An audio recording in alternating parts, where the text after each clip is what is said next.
more diamond for $1. How they claiming they on top when I'm a mile up?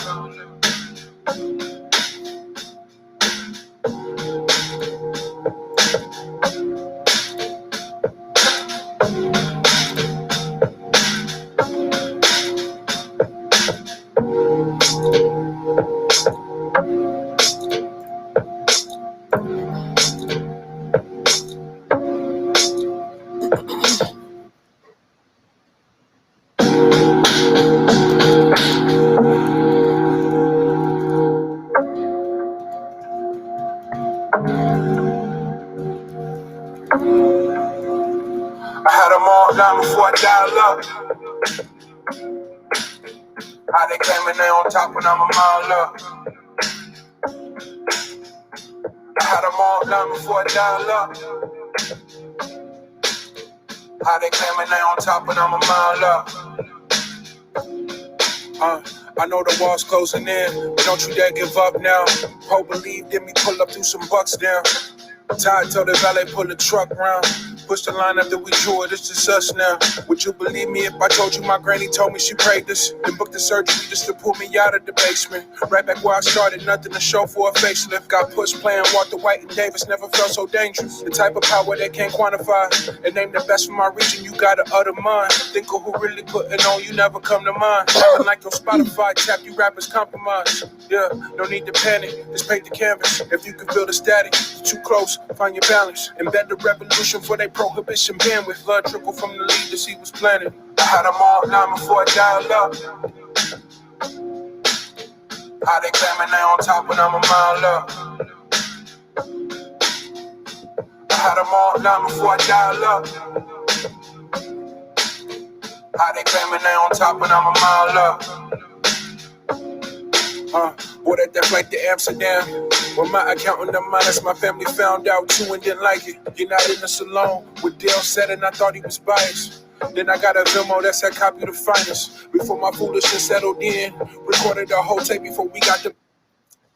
Hey everybody, this is Jackie Lukeman, and welcome to an early start for our stream tonight with our friend and comrade and special guest, Danny Haifong of Left Lens, Black Agenda Report on the fight against imperialism and the truth about the new Cold War with China. But of course, we have to deal with the news of the day, the issues that have gone on at the U.S. Capitol today. And I know a lot of people are talking about it, but I wanted to just take a few minutes to make a couple of points that, I don't want to take up all of the time that Danny and I are going to be talking about dealing with this stuff, although it is connected. But I want to be clear on a couple of things. We radicals have been warning about the violent right wing in this country forever. And if you pay any attention to history, you know that the right wing in this country have always been violent. White people, and generally, white society is very violent. And we see that throughout history, all the violence that white people have rained down upon indigenous people, Black people, gender non-conforming people, poor people, women, the labor movement. So the idea that anybody is shocked at what happened at the Capitol today is just a testament to how much people in this country really didn't listen to us, don't listen to radicals, certainly don't listen to Black radicals or indigenous radicals or, any radicals who understand the history and the true nature of this country. None of this stuff should be a surprise, but people are they're just all verklempt about the whole thing. And, I'm going to have a deeper conversation about it later on, definitely. But a couple of things I wanted to point out so that I don't forget them. I made a bunch of comments on Twitter, and you can definitely hop on our Twitter feed, Luqman Nation 1, LUQMANNATION, the number 1, no spaces, to see most of what I said. But first of all, I look at this as like a fight between the right wing, like the Trump wing and the right wing. So for me, this whole thing is like a big old case of right on right crime. It's just, and because I'm a radical and because I am a Black radical, I don't get in the middle of right on right crime. Let these people work out their little differences all by themselves. They don't need my help. I'm not going down there to, tell these people, take back our streets. These people have a grievance with their government, then they can, work their grievances out with their government. I see it as right on right crime. It's not something that I think radicals need to get involved in. And this is not to say that this will not affect us. Of course it will, because it's dark now. And that there's going to be a faction of these folks who stick around and go down to Black Lives Matter Plaza and harass and assault those people. And those are people who the police have been harassing and assaulting all summer. So, it's not to say that we will not be affected by their actions. We just need to stop being on the front lines of every battle that this country has to fight. We need to stop positioning ourselves as the conscience of this country or the soul of this nation. This nation doesn't have a soul. This country doesn't have a conscience. There is not anything in the history of this country that points to anyone who has propped up anything in this government or created a part of this government that has actually done anything that reflects anything or any of those people or any part of the government having any kind of a conscious or a human facing attitude toward us. So, this idea that we have to be the soul of this nation and we're the ones who have to take the high road and, show people how we should behave. No, y'all go ahead and go out there and act the pure fool that we knew that they always wanted to act like, and always had the propensity to act like.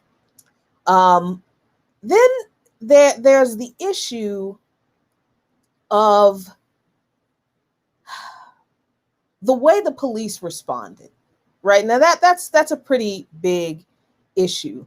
And I think if you've been watching the coverage on any of the corporate news outlets, CNN, MSNBC, even local news, you would have seen this difference. And it was pretty stark compared to how the police responded to Black Lives Matter, anti-racist protests during the summer, compared to how they responded to these people who they were literally broke into the Capitol building. They literally broke into the Capitol building. Stormed the Senate chambers, stormed the chambers of the House. Someone was shot.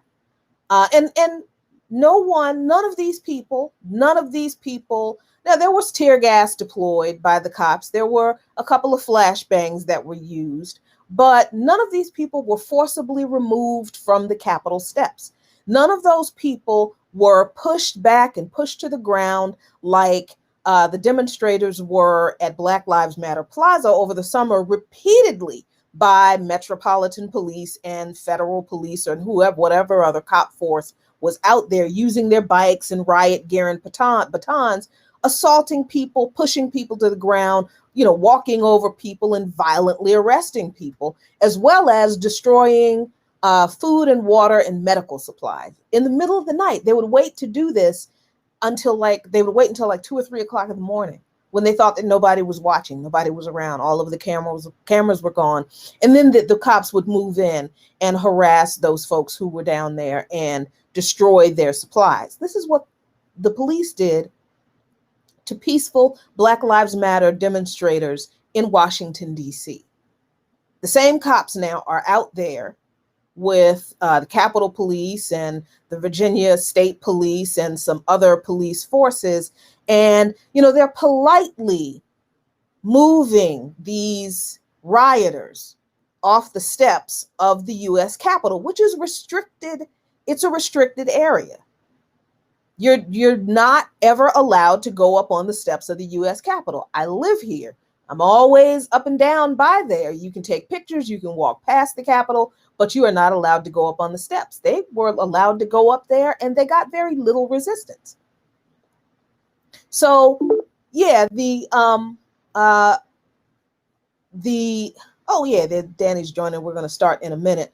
The resistance, the lack of resistance rather, of the cops to the rioters was notable. What was more notable for me, though, was the way some of the corporate news anchors were like shocked. They were like, oh my God, the police aren't treating these people like the protesters during the summer were treated, like they just figured that out. Like they just figured it out, that there is racial bias in the police force. Like this is the moment that they saw it for real.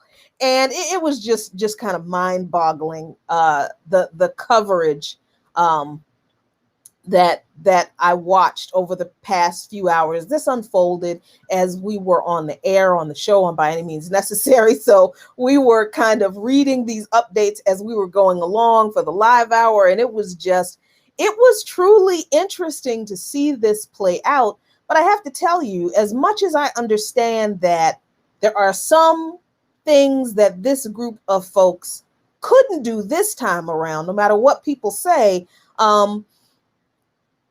it was interesting to see how, even though it was chaotic, how organized they managed to be. And that needs to be something that people who call themselves the left need to take note of. Because I think regardless of whatever else we take from this incident, we need to be clear that the right has out-organized us again. Like when they're organizing, they're having these conversations online, even though these conversations are about the worst, most horrible, most racist, most evil, violent things, they are organizing online around whatever their principles are. We're fighting over words. We are fighting over whether we should cancel people or not. That's one of the things that I was just remembering all of these ridiculous conversations I had with people who were so-called progressives over the past few years about things like cancel culture and, oh, cancel culture is violent. No, that's violence. And that's what we've always been warning people about. That's what we've always been fighting against. And now that's what people have to contend with. And the reason we called out the very problematic discourse from some people in the liberal community and on the so-called left was because they either downplayed the racist violence that people experience, the sexist violence that people experience, the fake accusations of anti-Semitism, or they believed that you can reason with these people and didn't like it when we call those folks racist. So at the end of the day, people were more upset about the idea that people online said that these folks' ideas are dangerous to us because they're downplaying the violence and the potential for violence toward us. And they were mad at that. They were more angry at that about the fact that we were raising the issue that they were enabling potential violence toward us. And look at this, here we are. So in the next few days, of course, there are going to be more conversations about this. And I want to continue this conversation with my guest, Danny Hayfong. What's going on, Danny? Hey, how you doing, Jackie? Oh my God. It's good day. Today is, man, I mean, well first of all, let me say, folks, please welcome friend and comrade Danny Haifong. Danny, if you do not know who he is a contributor to Black Agenda Report, which if you're not reading it, you should be. He is also the curator of Left Lens podcast, which is great, absolutely wonderful. And he is the um, co-author of, give me the title of the book, Danny, because if you don't do it, I'm going to leave some of it out. Sure. So it's American Exceptionalism and American Innocence, a people's history of fake news from the Revolutionary War to the War on Terror. And that book is really, really important. I mean, it's been important for a while, but it is really important now because of where we are in this moment just today. So, Danny, I've given, like, I started a couple minutes early to talk a little bit about what was going on today, but I am dying to hear your thoughts on your just general overall thoughts about what happened today at the U.S. Capitol. Well, I caught the end of what you were saying about the right out organizing the left, and I would really like to see my first question in relation to this so-called coup, this so-called MAGA Chud movement, whatever it is. Show me the money, because we know that the Tea Party, right? The Tea Party had large Koch brother foundation money, and I suspect that the same forces that were backing the Tea Party are now backing these kind of forces to create a similar kind of political environment that we saw during the Obama period. Now we're entering a Joe Biden period. So this to me smells a little bit, but I also have to just reiterate what you said about the lack of acknowledgement of the role that racism and white supremacy plays in all of this. You know, I retweeted a story of Miriam Carey, who was killed in DC 7 or so years ago, shot in the back 5 times for slightly moving on to the White House in DC, Washington property.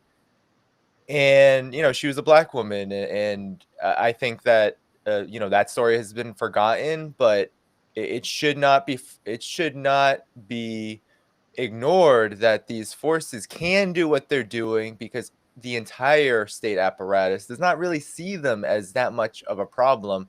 Actually, that there is more agreement with forces like these than disagreement. I do think, you know, I've been seeing some real-time takes on this. I do agree with this idea that it is moments like this that create a sort of a chaos and a real stain on the American exceptionalist ideal that I talk about in the book, and that many others yourself has talking about.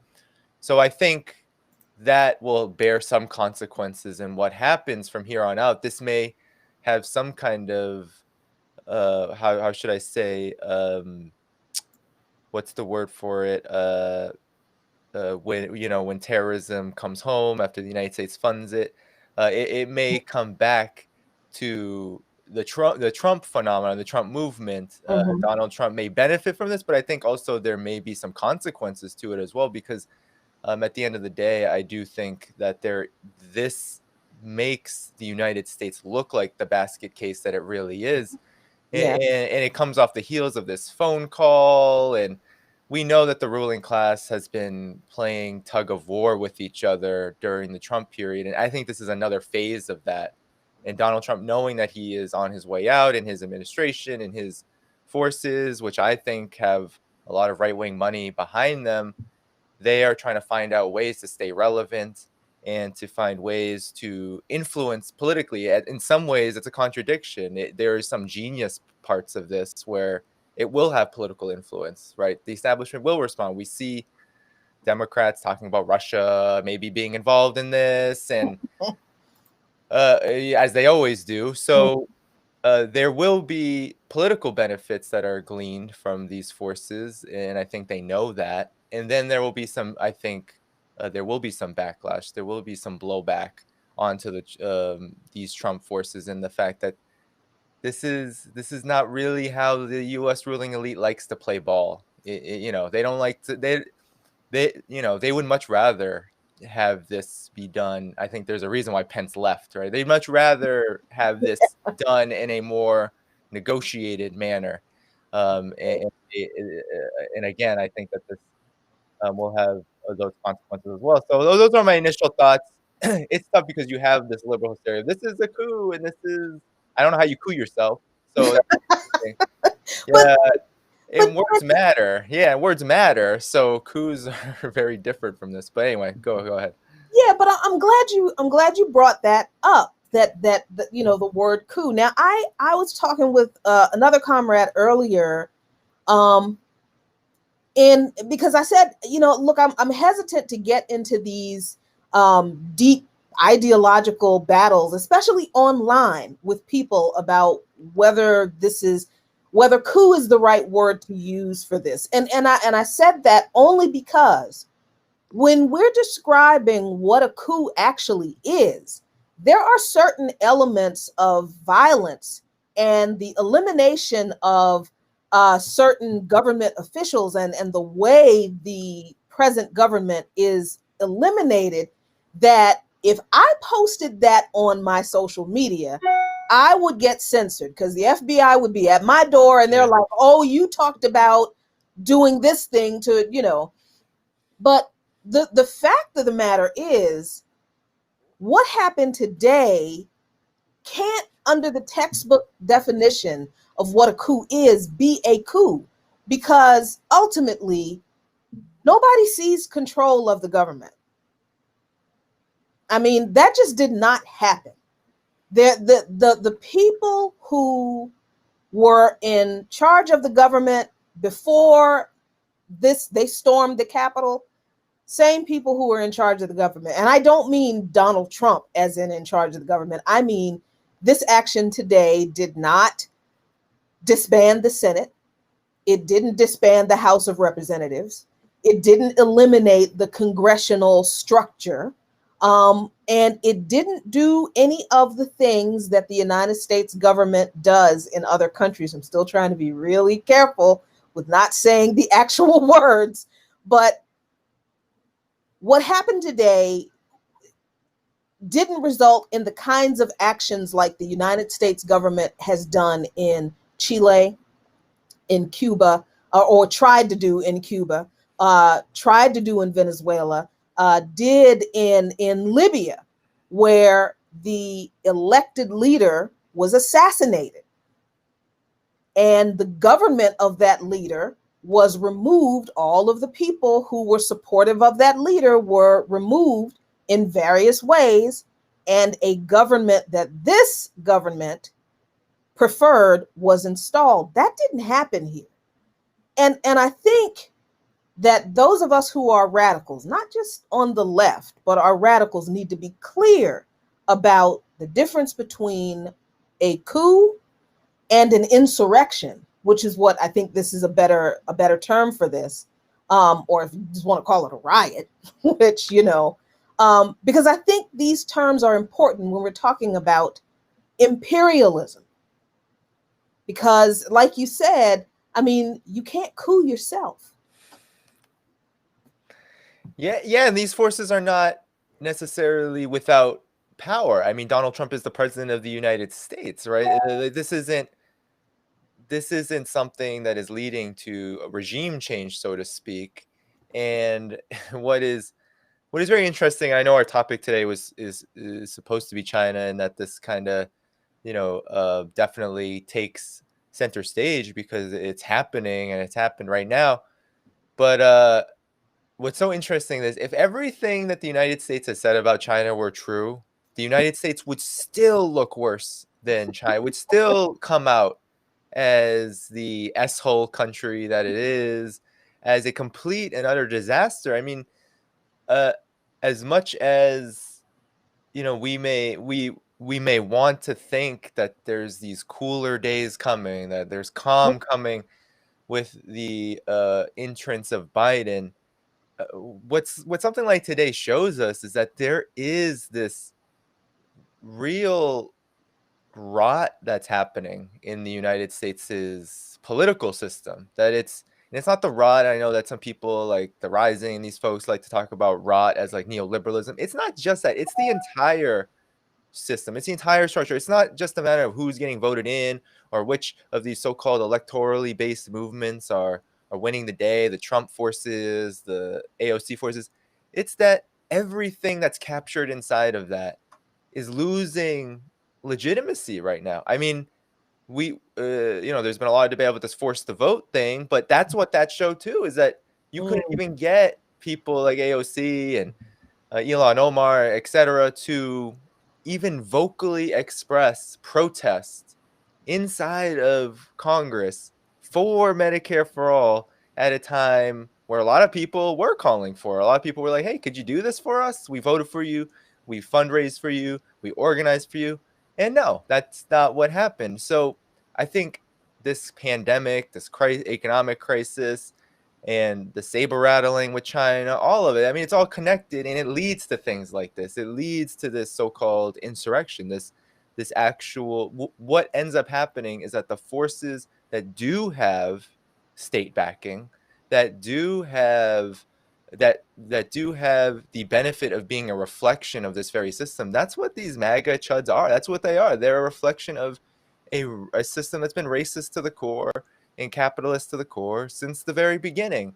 Now we're seeing what happens in 2021 when that system is literally coming apart at the seams, and we should expect more of it. Honestly, I don't understand how more of this hasn't happened given the conditions of society, given the fact that the left, as you said, is not organized. There isn't a mass movement of the left. But there are people on the right who have taken hold of these, and let's be honest, literal conspiracy theories, not the attacks on the left, but literal conspiracy theories about the pandemic, about the election. But that's what festers in a society. There's a thing called, I've been doing some reading about like infodemics, like when a pandemic happens, you actually don't want you don't want this. People kind of fetishize free speech, but you really don't want literal lies about a public health crisis. We should have this for a lot of different issues, but when it's a public health crisis, you don't want literal lies to be going around and catching steam because it kills people. People listen to them, and then they're left in the lurch, and they don't know what to do about the pandemic. They don't know who to trust. And that's what's happened here. But we can say that there's an infodemic in the United States in totality. So that, I think, has played a big role in the fact that, these folks, these kind of folks are who I think, they're not our friends, although some may think they are, but they're not. I think they're astroturfers in a large degree. They're genuine in their desires, but I think that there's right-wing money behind this. I would like to see if someone can find that out. It probably wouldn't be too hard, to be honest, but I think it's a real, given that we're just into this new year where everyone thinks it's going to be better than the old year. I think this is a kind of a, I don't know, it should be an awakening moment of, things are not going well right now, and it's not going to be wished. We're not going to be able to wish ourselves into a better political circumstance. And so I hope that that's what we can take from this, rather than get into these, I think, oftentimes unhelpful conversations about the character of these movements and all this stuff. I hope that we can get some real investigation into what's going on, how these forces get to mobilize, because this is not the first time. They were doing it earlier during the general election, in smaller, in a smaller way. So I think that there's a lot of questions as to, like, how are they doing this? People just don't go places, There always is, or regardless of what people may think, spontaneous uprisings. We haven't really, as much as we thought that the George Floyd protests were spontaneous, there were a lot of people organizing those things. There were. It's true. People just don't show up. So it would be interesting to see what's really at the lead of this. And we know that there's a lot of money. Trump is not alone. He's not alone in his little perch. He has a big backing. He's a product of what's going on. He is the Republican Party. He is the GOP. So I guess there's just a lot of I think there's just a lot of reflection and I hope a lot of lessons that can be learned from something like this. Yeah, I'm thinking of somewhere that I saw, and I can't remember where it was, so I have to go back and dig it up, where someone was able to discover that Roger Stone actually created a website and called Stop the Steal in 2016. Mm. And I have to go back and find that. Y'all help remind me to do that. So yeah, that's very interesting that you would bring that up, because I just remembered that. Yeah, I think I saw that, and I just have to go back and look for that. But I'm glad that you mentioned the infodemic phenomenon here in the United States, about the way people don't understand things just because of the way our media is set up to parrot the party line of, the corporate state. And that party line, it's both parties. It is not, the Republican Party line isn't any necessarily worse than the Democratic Party line. When it comes to imperialism, their line is the same. And I think we saw a lot of this, certainly in the years before, Danny, but definitely the last 4 years, and certainly since the spread of this coronavirus in regard to China. And Yeah. I feel like this is a really good start to understanding imperialism and why it should matter to us in this country. So for people who do not understand what imperialism is, and I always like to remind myself that not everybody knows what I know just because, they watch me and they like me. So I don't assume that people know what imperialism is. So can you explain it for those people who may not know? Sure. Well, imperialism is a big subject. I mean, it is, I think, the formative system, the dominant system worldwide. But really, what imperialism is, it's a political economy. It's a mode of production, and it's a stage of capitalism where monopoly and finance rule, and where the imperatives of monopoly capital and finance capital requires the division of the world. It requires the complete and utter expansion of capital abroad, and by necessity military power and war. And so that's why you have the United States, which is the foremost imperialist power and has been for more than 70 years.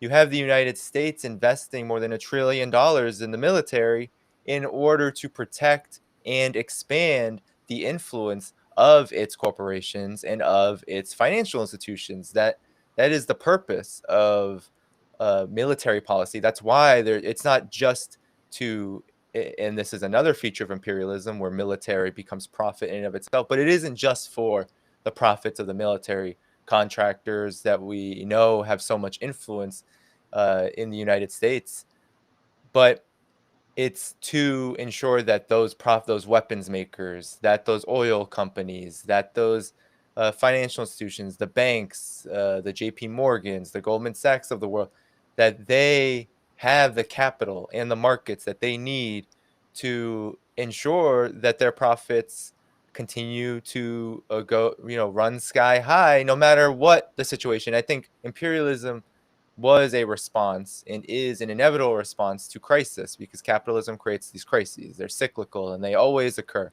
And imperialism is one way and is a stage of capitalism which is a response to this fact that you do need to expand. If you're a capitalist, if you are imperialist, you need to expand abroad if you are going to if you were going to mitigate these crises. That was one of the big, I mean, that's kind of the American story, really. The American story is really all about how every time there's been a crisis in the United States, usually economic, but also political and social, the United States has looked abroad, or it's looked for ways to ensure, whether it's taking indigenous land to ensure that white American workers have, a tract for themselves, so they don't rebel against the government, and they feel like indigenous people are inhuman, and they can look at Africans as property instead of looking at themselves as exploited by the system. That's kind of the way that this has always worked, and imperialism is the internationalized uh, realm of that development here in the United States. It's how the international system of finance and the international system of corporate plunder is really concentrated, and I think um, when it comes to how the United States behaves now to China, it's an imperialist relationship, right? Because capitalism is inherently about competition, because capitalists are always competing for who can accumulate the most profits, who can take hold of the largest share of quote unquote markets, which can be entire countries, for example.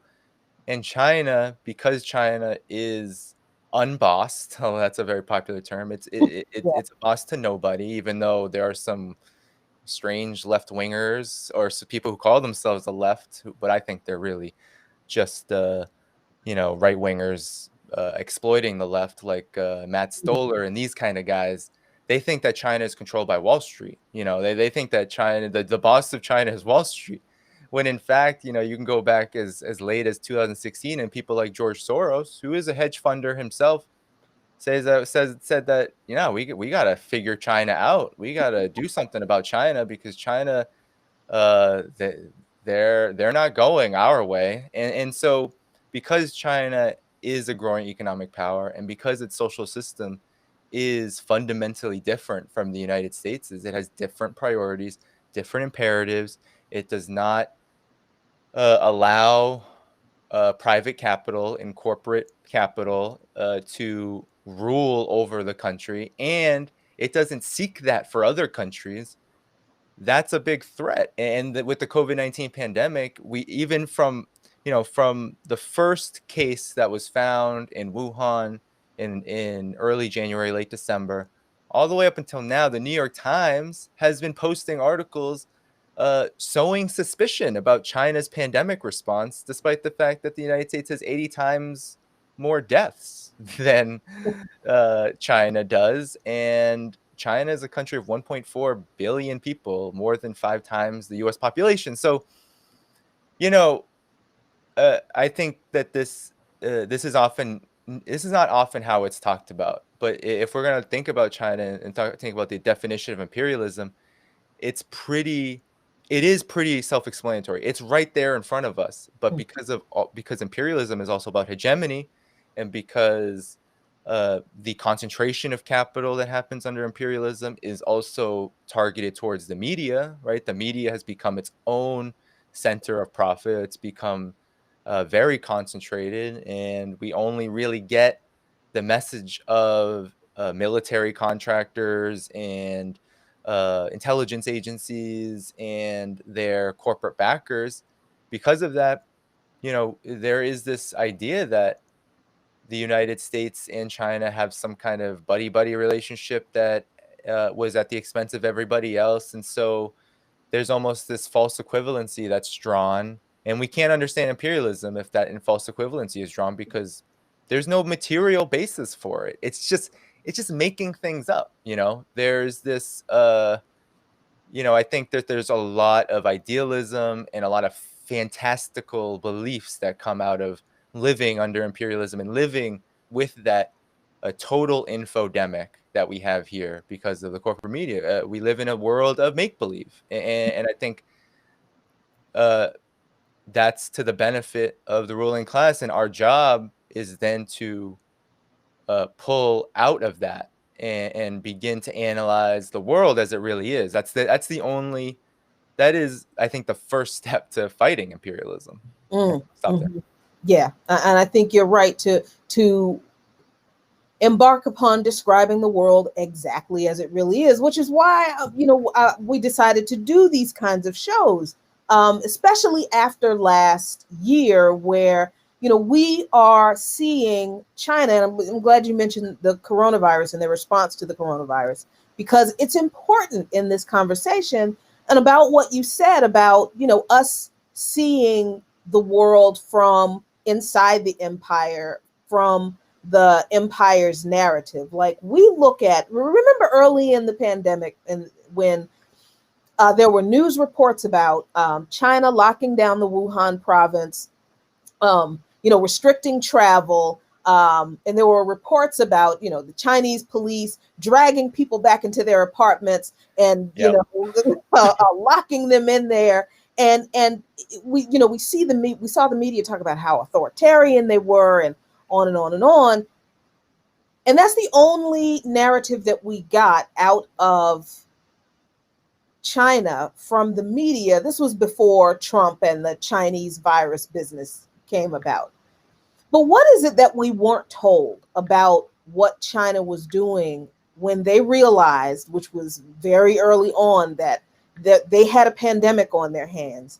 Aside from the travel restrictions and, the lockdowns, which were they were very severe, what was the Chinese government doing that we weren't told about, that we don't get here, that we didn't get here, that we're still not going to get here, and that we're not ever going to get here in the middle of this pandemic or when it ends?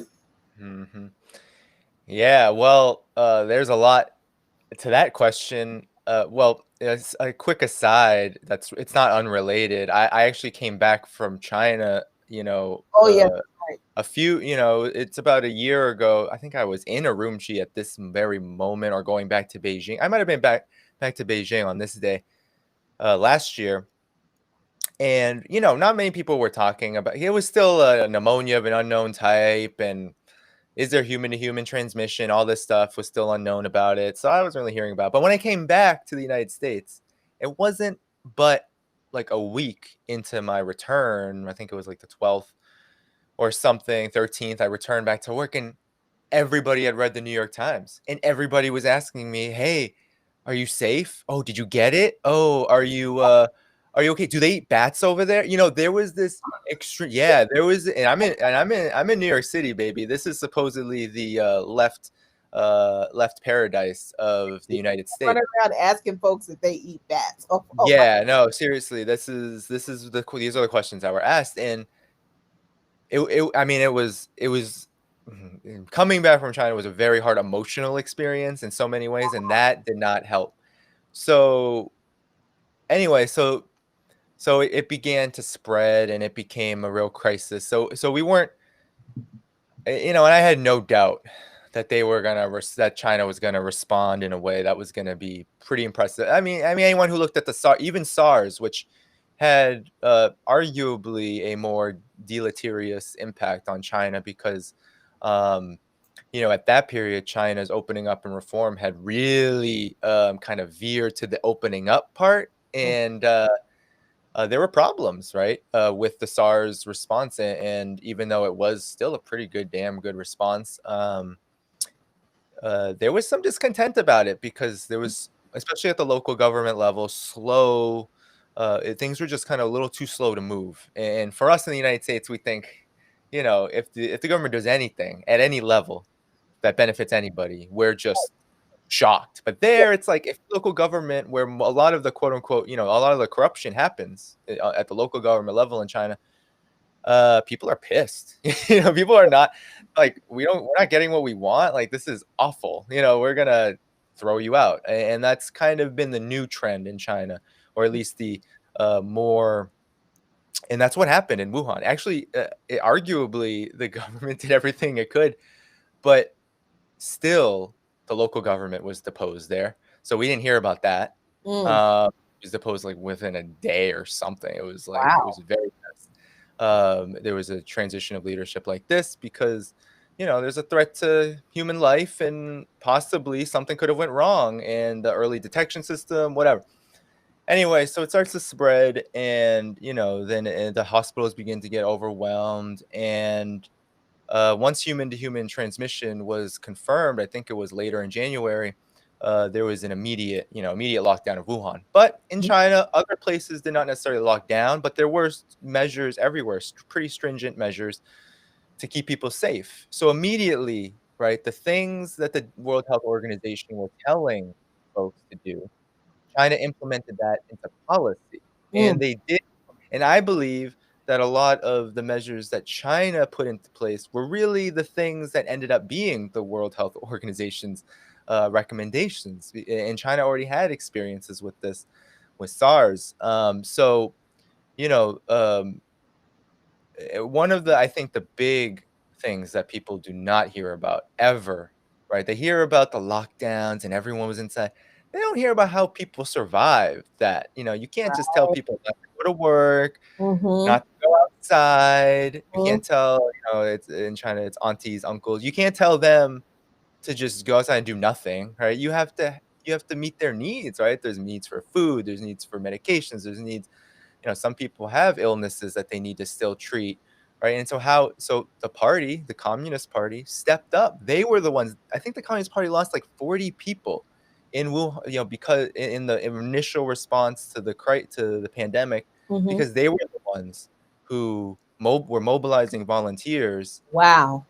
to do all of this, right? As they were learning what this virus was all about, they were the ones who were mobilizing hundreds of thousands of people to deliver things and to go to people's homes, go into people's homes. You didn't know if they had the pandemic or not. Go into people's homes, talk to them about what they need. Yeah, I have. I mean, one of my friends who lives in China, who's an American, who's a professor, he talks about this. He was featured on Chinese media many times, Steve McClure, and he said, he showed me photos. He's like, hey, here's a photo of the party worker coming to my house and asking me what I needed, and then they would do it, right? It wasn't a question of you have money or are you this or are you that.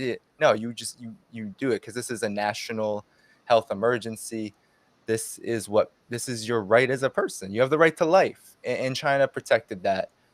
So, and then the measures just got more and more impressive, with the using artificial intelligence, and a lot of people in the United States are suspicious of artificial intelligence because of how automation used by capitalists as a weapon, surveillance of everything, and we always hear about surveillance in China, but uh, the the way that like phone apps and social media applications and artificial intelligence drones were used to Mhm. ensure delivery. These kind of things were used for the protection of people. And so we didn't hear any of this. We didn't hear about how the lockdown was wildly effective. It was like and it's probably the best measure you can take if you are going through an uncontrolled outbreak. It's the only thing you can really do when you don't have any kind of real treatment or real knowledge about this. You just got to Right. prevent transmission, and that's what they did. But Beijing didn't have to do that. Shanghai didn't have to do that.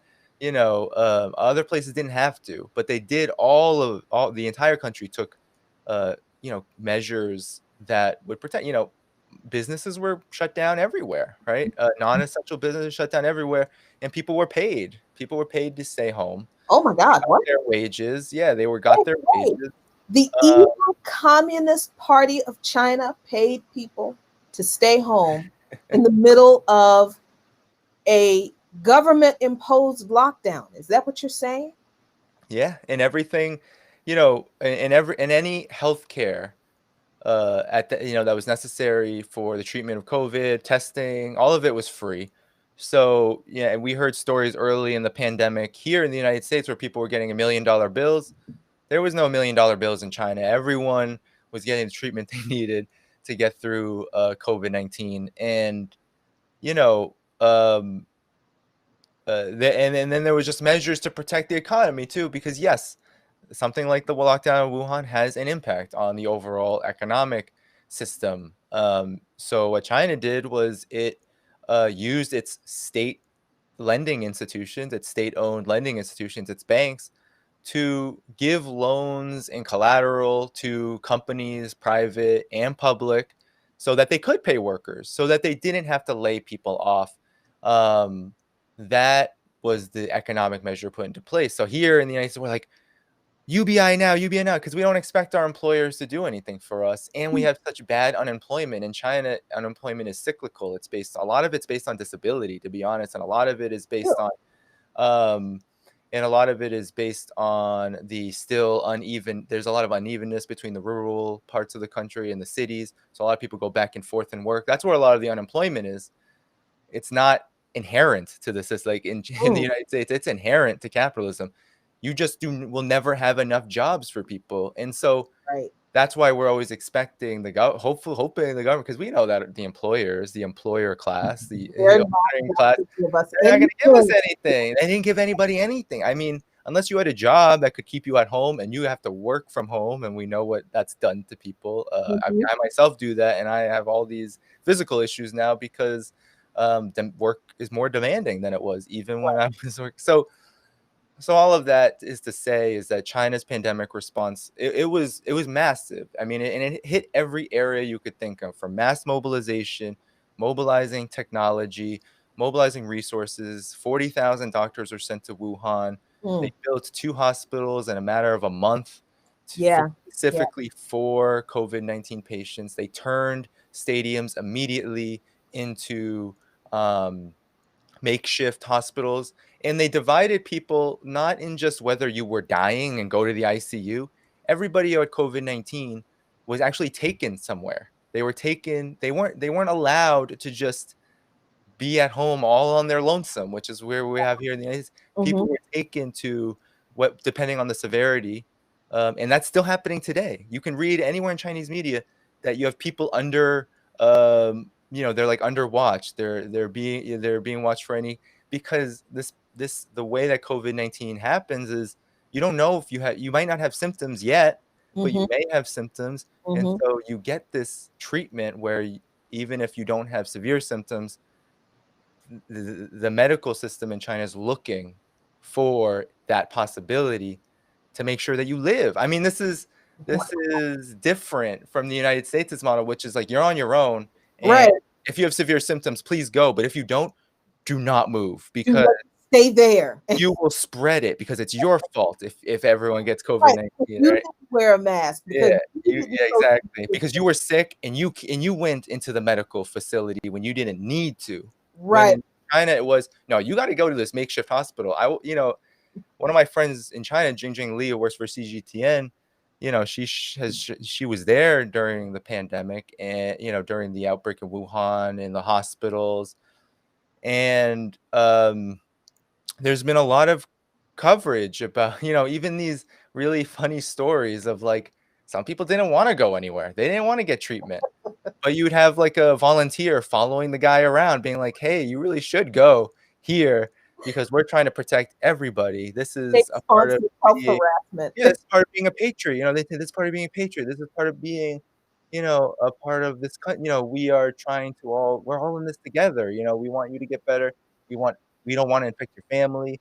We don't want your so it's stuff like that people don't realize. They don't understand the humanity, the real humanity that was involved in containing this thing, to the point now where, because China is such a globalized country, there are still many outbreaks. You can't even call them outbreaks. There's still many kind of clusters of cases that happen here and there, but their system is now it's almost kind of a well-oiled machine, to the point where they can respond, isolate those cases, test everybody, sometimes multiple times, and get a real picture of how serious it is and what they need to do.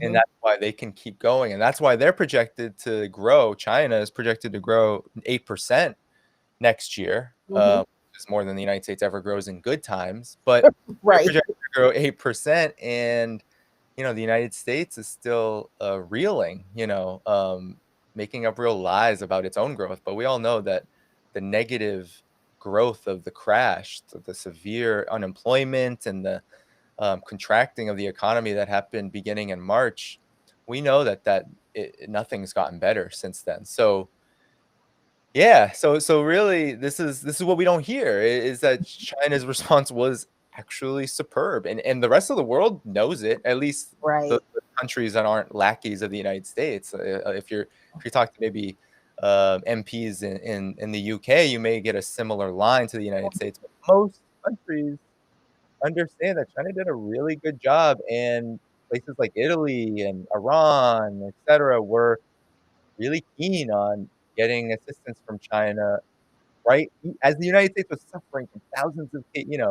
the New Right. York, from thousands of cases a day and hundreds of deaths a day, Mhm. China was helping Italy and helping Iran and helping uh, Right. Right. Iraq build testing labs and sending. International cooperation, which is what the United States did, rather than participate in international cooperation with China, the United States instead, because it's an imperialist monster, demonized China as the cause Yep. of Yeah. Yeah. intentionally spreading the virus. Yeah. Partially so, I mean, partially because Donald Trump is a fucking idiot. Let's just, he strategically, as far as manipulating the media, please don't Yeah. think that man doesn't know everything that he's saying and he's Oh, doing it yes. all intentionally. But 100%. he's not an intelligent person. He is slick, he's sly, but he's not the sharpest knife in the drawer when it comes to policy and even how basic science works. But he understood that demonizing China in the eyes of the American public would deflect enough attention away from what the United States government wasn't doing, because there was no way that we could ever find out all of the things that you just said that the Chinese government did for its people. Because imagine if the US media had reported responsibly and honestly all of the measures that the Chinese government, or since they love calling it the Communist Party of China, because that is the government. Imagine if the media had reported what you just said about thousands of volunteers going door to door, house to house, asking people what they need and delivering it to them, not asking them to pay for it, just giving people what they need to make sure that they can adhere to the lockdown. That would have caused all these people in this country, and I think a lot of those Trump supporters too, who were rightfully angry about businesses being closed and not being able to make any money in this pandemic, but like we had said earlier, for completely the wrong reasons. And we have to be very careful that we don't think that we have anything in common with those folks. But if they had heard, look, this is what the government of China has done for its people, why aren't you getting the same thing from your government? Maybe not all of those people would have said, you know what, that's a good question. Because I think American individualism, American exceptionalism, and this rugged individualism foolishness that so many people are infected with is deep in the psyche of so many people in this country, that they really think there's something wrong with the government doing anything for them. I don't think we can do anything with those people. But it was an absolute intentional campaign by the Trump administration that the Democrats went right along with, demonizing China in regard to the coronavirus. But that's not the only way that U.S. imperialism has demonized China, especially last year. And I think it got worse. Well, it's sort of, we sort of moved off this thing with the Uyghur Muslims, Danny, in China because of coronavirus. And in a weird kind of macabre way, I was almost glad that we stopped talking about the Uyghur Muslims, because I was so tired about hearing about the lies of the million Uyghurs that China has, they were in, what were they called? Concentration camps and re-education centers and the forced sterilization, and what was really going on with the Uyghur Muslims. Isn't that the region? Didn't you go to Xinjiang? Yeah. I went to Urumqi, which is considered the capital. Yeah. What's really going on? I mean, are the Uyghur Muslims in concentration camps in Xinjiang forced to work under slave labor conditions and are forcibly sterilized by the Chinese government and are not allowed to practice their Muslim faith? Have all the mosques been, I'm trying to keep up with all the lies. Have all the mosques been torn down in the Xinjiang province so that the Uyghurs can't practice their faith? Any of that true? No, it's not true. I mean, the yeah, and this gets back to the the overarching question of imperialism, because there's a long history. I recommend actually Carl Za, really good guy. People should listen to his about the long history of Xinjiang, because there's a long history to it. Mhm. Of course, just like anywhere else. He goes over that in a good podcast on historic.ly. Very, very good. But I think the most relevant thing to recognize with Xinjiang and with these lies first is that a lot of people have done this. Ajit Singh and a lot of good journalists have kind of debunked the sources that have been talking about this, the Adrian Zenzes of the world, who are like, right-wing fundamental. Actually, there is a sort of a cottage industry among right-wing fundamentalists, Christian, Zionists, kind of like imperialists, who all have they all have a stake in, they work for like Axios and other places, and they Bethany Ibrahim, or whatever her name is, there's a team of people, and they're in think tanks like the Australian Strategic Policy Institute, which are literally funded by the State Department and by Raytheon and Lockheed Martin, to create these narratives. I mean, they're really just narratives. They'll show you satellite images and say that's a concentration camp and that's a concentration camp. But they don't want to talk about the real policy and the real history of, more than a decade. China went through some very brutal, there were attacks on Urumqi in 2009. There were lots of people who were dying from these so-called riots. They were being instigated by these terrorist groups along Xinjiang's very porous border, which borders many countries, including Afghanistan. And China for a while didn't really respond that much to this. They would of course try to apprehend the perpetrators and whatnot. But beginning in 2016, there was an administrative change in Xinjiang at the provincial level, and there was a new policy shift to get rid of this problem once and for all. And it wasn't through concentration camps, but there are education camps. They call them centers. You can call them a camp, call it a center, whatever you want to call it, education and employment centers in one of the most underdeveloped parts of China. And there are many, China has been going through this poverty eradication campaign in the Southwest and in a lot of these remote areas of the country. Xinjiang has a lot of these remote areas in the Kashgar region, and even where I was. Urumqi is a very developed city, a big tourist attraction, but that wasn't always the case. That's kind of just happened in the last 10 or so years, right? So a lot of development in China happens very fast, and there are still remote parts of the country that are vulnerable to this kind of activity. The border's porous. These terrorist groups it took advantage of it. And so China was like, all right, the best way to get rid of this is to, one, re-educate the perpetrators. So they're not killing them and torturing them. They're saying, hey, abandon this like jihadist, violent, anti-government. You're gonna, sacrifice people for the cause of nothing. Like get rid of this. Right. This is an inherently terroristic, exploitative ideology. Stop that, and live. Integrate into society. Live in society, and that's been the model that China has employed, and it's been very effective. And you know what? A lot of Muslim majority countries say that. Syria is one of them, but Egypt, even these countries that you don't consider necessarily to be anti-imperialist, they think China's model is better than what anyone else is doing.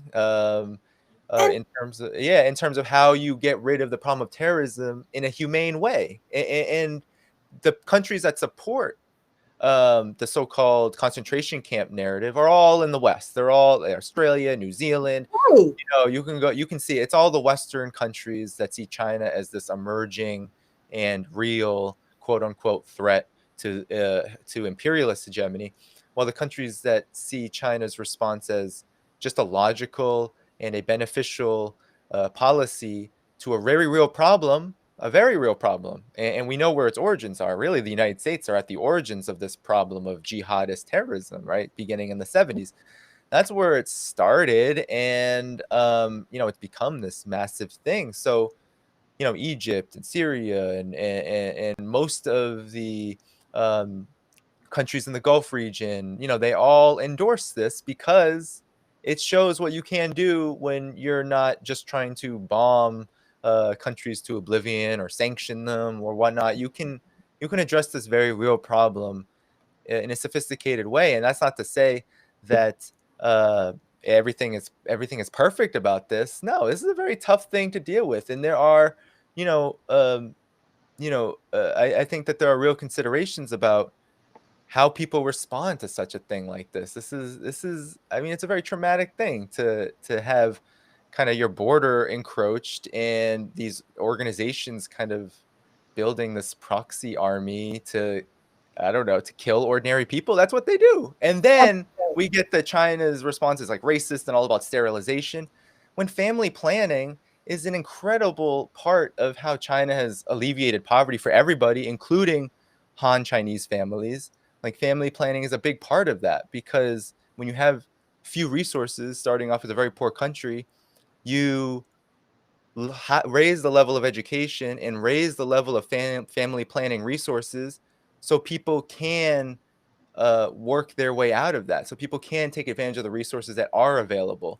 Right. And we've seen that for ethnic minorities in China, they actually have preferential treatment to the point where they don't necessarily have the same restrictions on, let's say, the one-child policy never was enforced on Uyghurs or any other ethnic minority. It was not. So, I think that this whole Xinjiang narrative, it really is, and people make light of it, which is very interesting.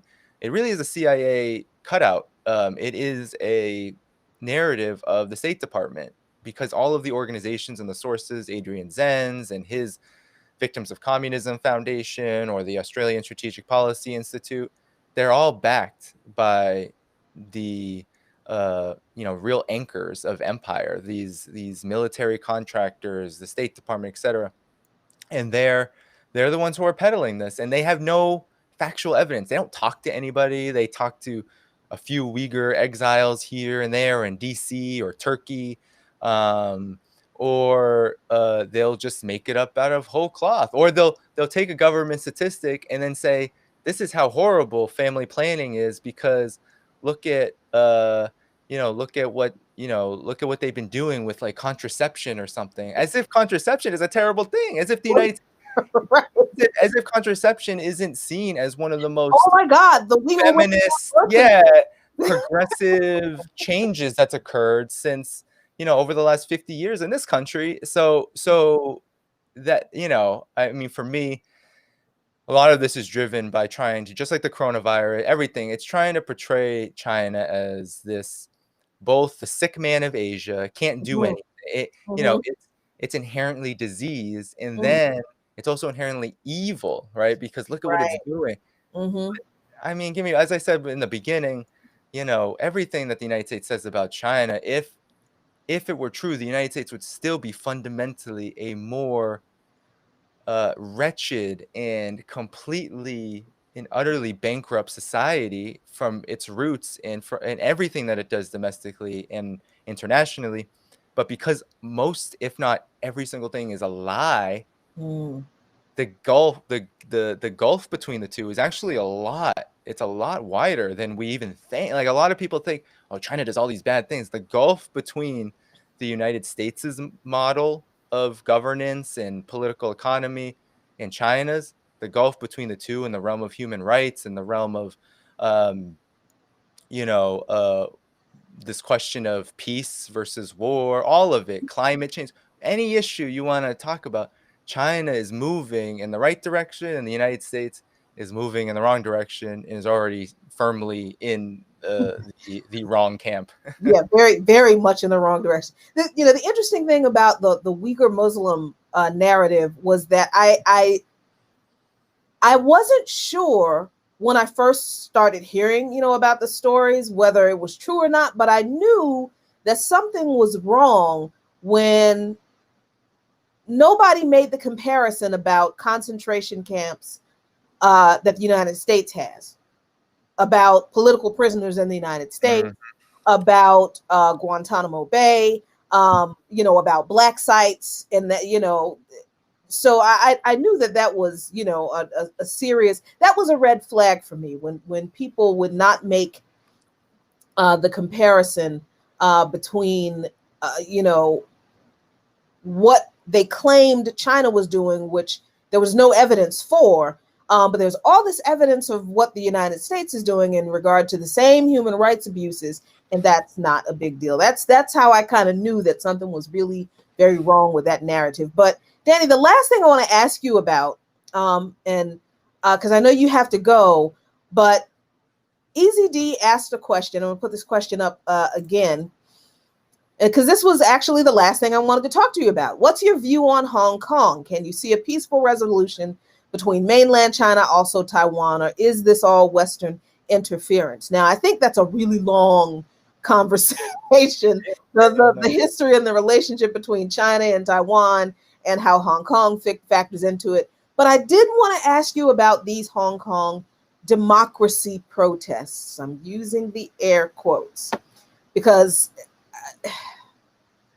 I think the clue should have been when these people who claim to be in solidarity with the Hong Kong protesters demonstrated in front of the White House at a candlelight vigil, and they held up pictures of Donald Trump asking Trump, please help us. But that didn't seem to be enough of a clue for some people to understand the problem with these so-called democracy protests in Hong Kong. So, Danny, what is the real deal with these so-called democracy protests in Hong Kong? Are they really? And is China and their security bill just another evil machination of the evil Chinese Communist Party to stifle people's freedom? Yeah. So good question. Very good question by Easy D. Because they're very connected, Hong Kong, Taiwan. There are these very sensitive regional questions of China and its national integrity and territory that the United States has now been looking at as a way, and Xinjiang is part of this. Although arguably, Xinjiang has been directly a part of China since prior to prior to the revolution. Even there's a long history there, but in terms of Hong Kong, the protests, well, it's interesting because Jimmy Lai, who was this 100 millionaire who owned a billionaire media outlet, Apple Daily, he's been arrested. I mean, all of these arrests, to put it, also Joshua Wong too. All of them are not based on they protested. A lot of them are based on other charges that are actually legit criminal charges of corruption, etc. But it was the national security law which kind of laid the basis for this, at least politically, where there is a clause, and with Hong Kong, it's very important to understand Hong Kong was an outpost of the United Kingdom, and it was a colony, and it wasn't until the 80s where the UK, and China were able to begin negotiating the terms of Hong Kong's return, and it wasn't until the 90s where that was cemented in a formal agreement. And in that agreement, which did codify, quote unquote, one country, two systems, right, where Hong Kong would retain its capitalist and colonial judiciary, which is a big, I think, contextual point people need to understand about how these protests kind of came about. And In Article 23, it said that China has the right to construct a national security law in accordance with its own constitution to integrate Hong Kong into China. And that, I mean, that's just basic, regardless of what you think of national security, quote unquote. Every country has it, and regardless of what you call it, there's always something stipulating what it means to be part of China, what you can and cannot do. You can't say you're going to be independent from China because no, you are part of this country, and claiming independence is a direct attack on the territorial integrity and the sovereignty of the entire country. And so this law was very popular. I mean, it got more than 40% of the country was polled as supporting it through a survey, and we can only imagine that there were more than that. And these protesters, right? How they started was by protesting a extradition bill, which had been a long time coming. They tried to do in 2003, but these protesters existed then too, and they stopped it because the thing about the extradition bill, which was highlighted, which was you couldn't just go anywhere even in the country, even like you couldn't just flee to like Taiwan or something and not be able to be tried in Hong Kong. That was really all the extradition bill was. It was to release this immunity that people had in Hong Kong. Criminals could come to Hong Kong, and Mm-hmm. people could leave Hong Kong. And because there's no extradition bill, the Hong Kong judiciary had no control over any of that. It's like a safe haven for criminals. But it was used as a proxy, as a so-called democracy issue, Wow. right? China was, interfering in all of this stuff. When wasn't really happening. There was no real interference from the mainland on that issue. But this had been building up. There were the Occupy, the so-called Occupy protests that were happening in 2014, funded by the same folks. And the big thing is that these protests from Demasistos, that organization, from the Confederation of Trade Unions, which mainly represented financial sector, service sector, not really the industrial working class, but professionals. They all received money from National Endowment for Democracy and various other similar organizations in the tens of millions in total over the course of the years. And through that, they were able to really wage a pressure campaign on the United States and the West to come to their aid. It was really the US and the UK that, people like Nathan Law wanted to intervene, like literally intervene. And actually, the legislation that was produced from those protests, which people like Nathan Law and Joshua Wong literally were lobbying in Congress for, shaking hands with Nancy Pelosi in 2019. The laws that were put into place, like the Hong Kong Human Rights and Democracy Act, literally gives the United States the right to intervene with sanctions on China, Communist Party officials and the Chinese government and the Hong Kong government if it interferes in so-called pro-democracy protests. Of course, not a lot of that will be enforced because, to be honest, there really is no leverage there. But one interesting part of it too was also legislated was into that bill was that if Hong Kong, which isn't even it's a city, but if it violates sanctions on Iran and the DPRK, then Hong Kong can be sanctioned. So literally what they were advocating for was Hong Kong to be sanctioned. And that, to me, is a very strange democracy movement. But what it really is all about is trying to divide up China. And Taiwan is a big issue. And Taiwan has been an issue for a really long time as well.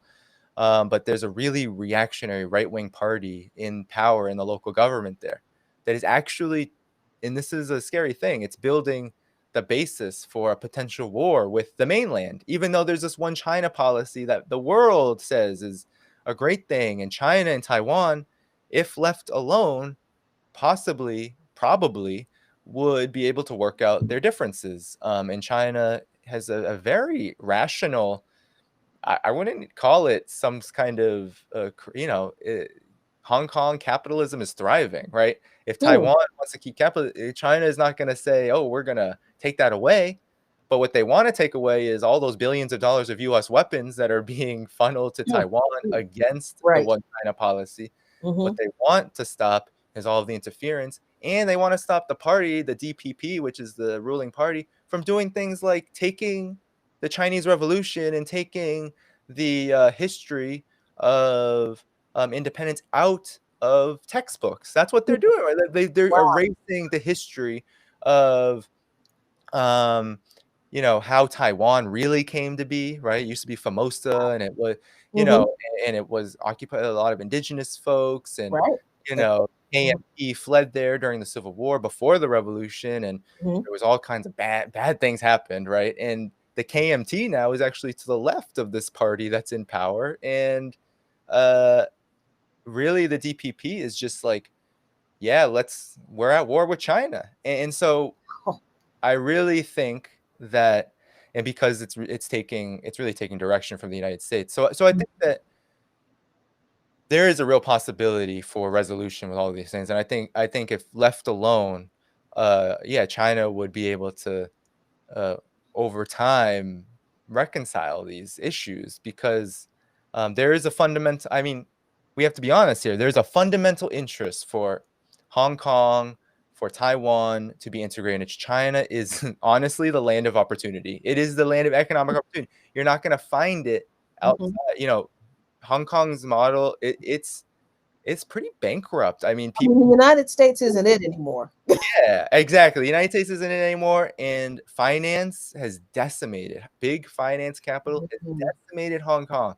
Mm. And so if Taiwan wants to keep its kind of hybrid model, which actually adopts a lot of things from China in terms of social system kind of stuff, if it wants to keep that and grow, it has a fundamental interest in making sure that it has a strong economic relationship. So there's this schism. There's this real schism of like integration with China and really following this policy of sovereignty for the entire country and really recognizing China and the People's Republic of China as the legitimate government of that country.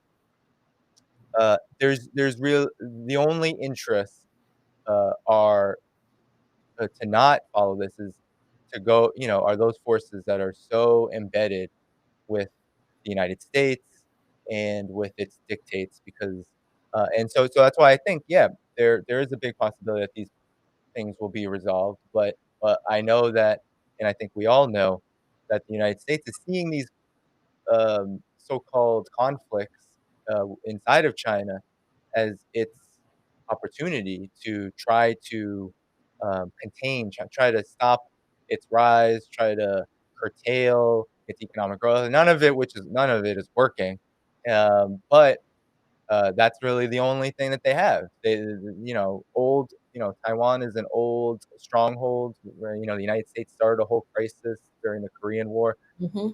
the first Taiwan Strait crisis, and Hong Kong, a long history of Western plunder. Trying to take these old kind of sites of domination and use Right. them to recreate it in the now, here and now. But it's not going to work. I mean, it's not. It's not going to. It's going to be this long conflict, and the United States is just going to come out looking like a belligerent and dangerous and destructive force Mhm. in the world, which, as we know, it is. Well, it looks like the United States is the sick man of the world and not China. But Danny, I know you have to go, but the very last thing, last 2 minutes, That's cool. what do what do we radicals, we Marxists, we socialists, we communists, whatever we want to call ourselves here in the radical community in the United States, what can we take from these lessons about what China really is, what the United States government really does in China, involving China, and how they use its media apparatus um, to indoctrinate us? What do we do with all of this information in relation to our struggle against imperialism from inside the belly of the beast?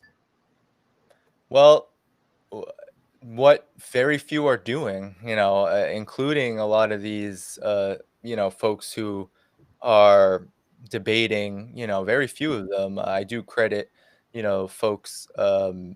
who do speak out against war, but there are few. And I think that the first commitment is to demanding peace. It has to be part of this demand that people demands that people are raising. And unfortunately, a lot of these left-ish types, those folks like in DSA and other organizations, they don't put peace really on their platform. Mm. And oftentimes, and this will be a big struggle for us to come under Biden, because Biden will ratchet up the humanitarian interventionist line. So glad you mentioned He will do that with China. I mean, he will do that with. There is no doubt about that. While some people think, I'm not of the personal opinion that this is going to happen. Some people think there'll be some cooling between China and the U.S., but maybe economically to a slight degree. But I think the human rights and the humanitarian interventionist line will be primary. We know from his appointments and all of that, with Blinken and all these folks, that that's their game, and there's no pulling back from that. So, and there's no stopping China's economic growth right now. So Biden's entering a period, probably there couldn't be a worse period for this kind of transition to happen, because Biden's coming in with a huge economic crisis, and with China looking honestly like the all-star of the world right now in terms of its growth, its pandemic containment, all of that. It's looking like the option. So the United States is going to try to smear China big time, but a lot of the left doesn't put that on the platform. It doesn't put that as something that we need to challenge. And I think it just begins with, we need to put this military albatross, this machinery, center stage. It needs to be center stage of the struggle. It needs to be center stage of any struggle that's happening, even the local ones. I mean, I know a lot of like, we need to go local. We need to go low. We need to organize locally. We need to, we need to organize here with people who are going through stuff here. And it's like, yeah, if you're going to be organizing against prisons are part of the war machinery. There's no reason why we can't make those links. And there's no reason why we can't build forces that are prepared to do that. And I think that's really going to be our job during the Biden period, because it will be a tough period. It's not going to be, I think that, there's always a hope that there's going to be this, the Democrats fail and the Democrats betray and it'll lead to some big, I think in the first couple of years, we're going to have a lot of time to build those forces, because a lot of people will be cooling off. A lot of people will be like, okay, Democrats are in office.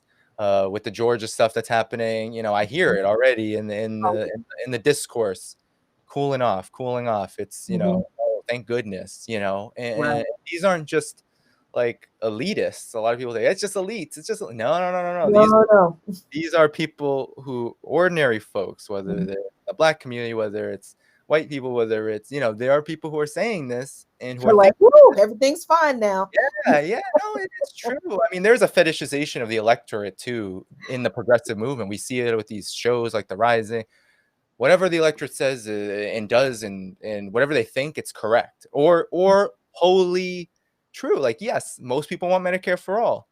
Most people don't know how to fight for it, and most people don't really even know what it. There's still a lot of work to do or most people don't know that you can't have Medicare for all under this model of like endless austerity and imperialism. You can't have it. You can't. But so that's where the work is being able to take those developments and to link them with this struggle. And China will have to be at the forefront, whether we like it or not. Whether people have all these hangups about China, buckle your seatbelts, guys, because China's going to be growing 8% per year. The United States will not be growing at all. And what does the military-industrial complex have to think about that? They think that's a disaster. They think that that is an existential threat to its very existence, because if China is able to do the Belt and Road, is able to build these connections with other countries, and has the capacity industrially, economically to support countries, then these countries, they don't have really a basis to listen to the United States anymore. Even the most corrupt, think about it, on the African continent, in Latin America, wherever, the most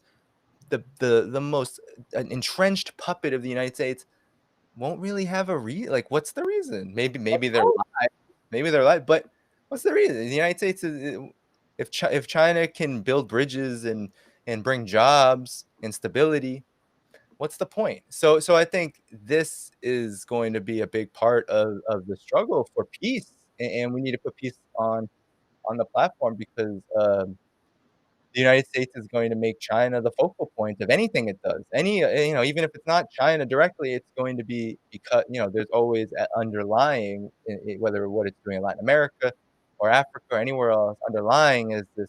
They're looking over their shoulder at what China is doing, and they're looking over their shoulder saying, oh no, Right. we are becoming history. Right. We're becoming history, and Mhm. that's just not gonna fly. So Yeah. I think that's where we need to start. We need to start with, at that fundamental point of, we need peace. We need to Mhm. we can't be dismissing 25% of the planet. I mean, that's what China really is. Right. And we can't be dismissing the other 25% of the planet that sees China as a positive force in the world. And then Mhm. if you do that, then you're alone. And I Yeah. think that's part of the problem with the US movement, is that it acts alone, it walks alone, it doesn't know solidarity, it doesn't have an internationalist perspective. And so it thinks that you can just win concessions from this government, and that'll be it. We'll win Medicare for all, we'll win a Green New Deal, and we'll elect AOCs and Elon Omars, and we'll be fine, right? That's not Right. happening. And That's that's how we change the system. The system is not going to change not, because we elect some people who are progressive-ish, or or actual progressives, but do not have the capacity to actually, all by themselves, turn the Titanic around. no. Just all by themselves, based on their progressive goodwill. That's not how this system is going to change in this country. No, and personally, I don't really care how many AOCs or Elon Omars exist, if there are Mumia Abu-Jamals and Julian Oh, Assanges, no. and I don't care how many of those exist. If they're not standing up to this war drive with China, like, that to me is a litmus test. If you're not fighting, if you're cutting sweet potato like AOC is and calling Venezuela a failed state, you're Right. providing cover to those sanctions. You're providing cover to that proxy war that the US wages there. You're providing cover to, all of the heinous things that the United States is doing around the world. So we need to push beyond that, and we need to we need to chat. I mean, we can't shut our mouths. A lot of people get scared. Oh, if we Oh, yeah. Yeah. insult, or we don't, if we alienate those forces, if those Oh, we forces are can't. going to be alienated by that. Yeah, we can't talk about how Bernie Sanders is an imperialist and he supported the coup against the coup attempts against Venezuela and thinks Nicolas Maduro is a dictator. No, we need to talk about that. We Exactly. need We're, to talk about the fact the that same way. Exactly. somebody who calls himself a democratic socialist and makes a big deal about it doesn't care about U.S. imperialism and the death that it deals around the world in our name. We need to talk about that because he'll just, I think a $2,000 check or Medicare for all is a shitty trade-off that we might get for people still dying at the business end of U.S. bombs that are voted for by the people who might have given us a $2,000 check in Medicare for all. But Hmm. that's why we have to have these conversations. And you're not going to get Medicare for all with the bomb. It's not happening. I mean, you're not. If you have a social system that does those things, you're not getting like, forget about it. Forget about Medicare for all. Forget about a Green New Deal. If Mhm. you have $1 trillion going to dropping bombs in Yemen, to building bases in the Democratic Republic of Congo, you're not going to get Medicare for all. So No, that, but nobody, I mean, very few people in the so-called progressive movement will say that. no, because people don't want to. Like, you're right. People don't want to take people off. I mean, think about it. There's a reason that China and Russia and all these other countries don't have military bases all over the world, because they even with China's economy expanding the way it is, China knows that it cannot sustain the economy that it has and sustain an expanded military presence around the world. You can't do that. That's like the most basic lesson in warfare. You can't fight on two fronts. and win a war. You cannot do it. It divides your forces. And it's the same thing with running a government. This is why the United States empire is in decline, because the empire is all over the place. It's just like the Roman Empire. It was spread all over the place. It could not manage the territories that it had conquered. And it couldn't afford to take care of its citizens or anything that it had conquered. So that's where the United States is. And China's not. No, and I'll say one last thing is that a big part of understanding capitalism and imperialism is that there's there's that old meme of like the rent is too damn high. Yeah.